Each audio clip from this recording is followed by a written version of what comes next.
नमस्कार मंडळी, घरची चव या रेसिपीमध्ये आपलं सर्वांचं स्वागत आहे। रक्षाबंधनसाठी स्पेशल गुलाबजाम मी बनवत आहे।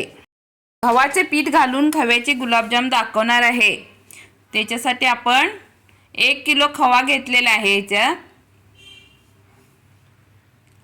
पावशर पीठ घेतलेलं आहे, गव्हाचं पीठ घेतलेलं आहे। साधारण मी 2 वाट्या घेतलेला आहे।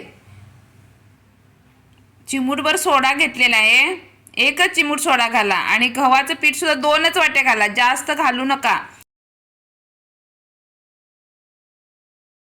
2 वाट्या बरोबर परफेक्ट आहे बघा। आपण पीठ मळतो ना त्यावेळी हलक्या हाताने मळून घ्यायचं, जास्त जोर द्यायचा नाही त्याला, आणि एकदम परफेक्ट गुलाबजाम होणार तुमचे। आपण गोळे करताना सुद्धा हलक्या हातानेच करावे लागतात। आपण हलक्या हाताने गुलाबजाम केल्यामुळे गुलाबजाम खुसखुशीत व खूप छान होतात।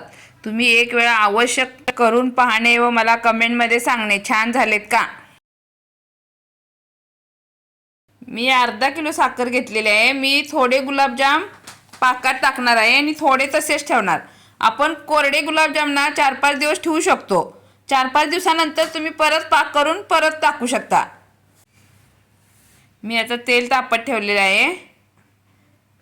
तेल थोडंसं जास्त तापवायचं नाही, तेल कमी ताव ठेवायचा तेलाला।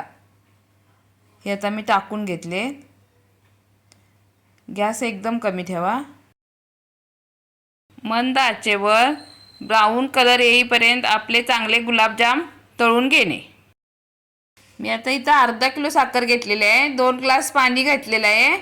आपल्याला पाक पातळ करायचा आहे ना, थोडासा पातळ असला की गुलाबजाम एकदम त्याच्यात चांगले मुरले जातात आणि खूप छान लागतात। पाकाला उकळी आल्यानंतर 2-3 मिनिटांनी गॅस बंद करणे, जास्त वेळ ठेवू नका। आता आपले एकदम ब्राऊन झालेत बघा गुलाबजाम।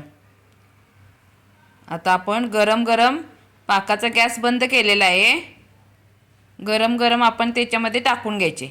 किती कलर छान आलाय बघा।